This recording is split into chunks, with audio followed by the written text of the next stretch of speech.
Salman Al-Farisi memiliki perawakan tinggi jangkung dan berambut lebat. Ia berasal dari Persia, yaitu sebuah negeri yang terkenal dengan kemewahan. Ayahnya seorang bupati Isfahan. Jadi dapat dikatakan Salman berasal dari keluarga menengah ke atas. Mudah baginya untuk memperoleh kesenangan yang diinginkannya. Tapi semua kemewahan itu tidak menarik baginya. Salman lebih menyukai menuruti keinginannya mencari kebenaran yang memuaskan hatinya. Sejak kecil Salman dibesarkan dalam keluarga pemuja api. Jadilah dia mula-mula menjadi penganut agama Majusi penyembah api dan tugasnya adalah menjaga agar api tidak padam. Suatu ketika ia ditugaskan oleh ayahnya untuk mengerjakan sesuatu di kebun ayahnya. Ia kemudian lewat depan gereja dan tertarik dengan ibadah yang dilakukan oleh kaum Nasrani. Seharian ia duduk di sana dan tidak jadi mengerjakan tugas ayahnya. Sepulangnya ke rumah, ayahnya menghukum Salman dengan merantai kaki dan mengurungnya. Salman kemudian meminta bantuan ke kaum Nasrani dan berhasil keluar dari kurungannya. Salman kemudian tinggal bersama seorang uskup sebagai seorang pelayan. Ia belajar agama Nasrani dan mendengar nasihat-nasihat dari uskup. Selama tinggal bersama uskup, ia mengetahui perilaku uskup. Sesuatu yang mengganjal dalam hatinya adalah si uskup suka mengumpulkan sedekah untuk keperluan pribadinya. Sedikit sekali yang digunakannya untuk keperluan kaumnya. Tidak berapa lama uskup itu pun wafat. Salman kemudian berganti-ganti mengikuti pendeta Nasrani lainnya. Hingga suatu ketika Salman bertanya kepada seorang pendeta yang sudah mendekati ajal tentang siapa lagi yang harus dipercayainya. Si pendeta bertutur sudah dekat waktunya datangnya seorang nabi. Ia berasal dari daerah yang banyak kurmanya. Di punggungnya ada tanda kenabian. Nabi itu tidak suka memakan sedekah tapi suka menerima hadiah.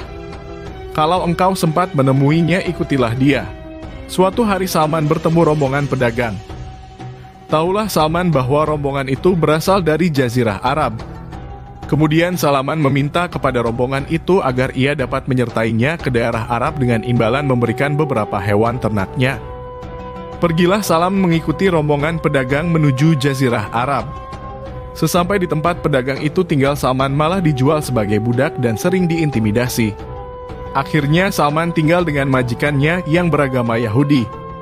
Di situ Salman bekerja di perkebunan kurma.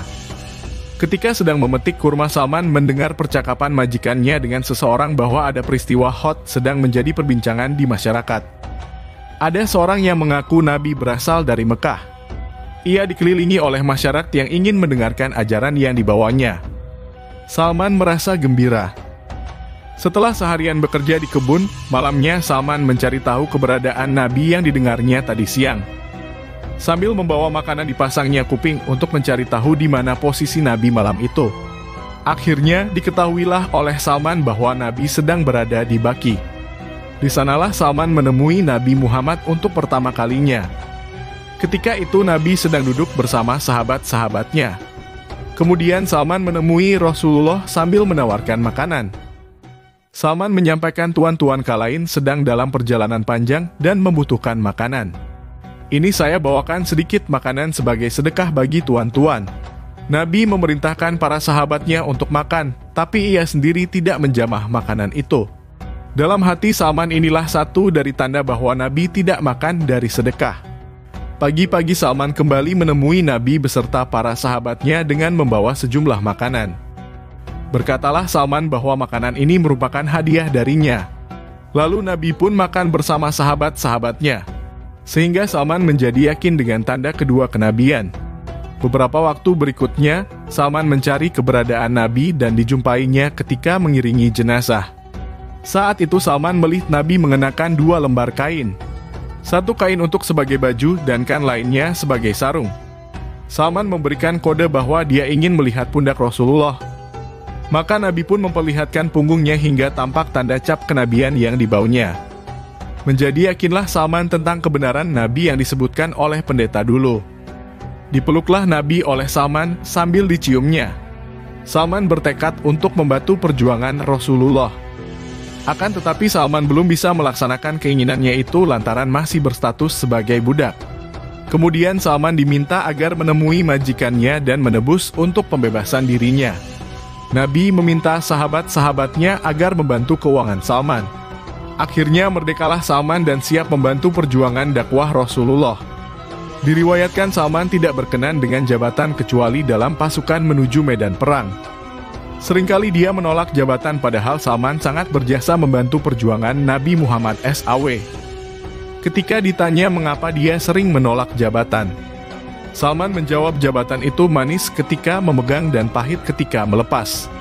Semua tunjangan jabatannya habis dibagi-bagikan ke masyarakat, sedang untuk keluarganya dari hasil jerih payah kedua tangannya.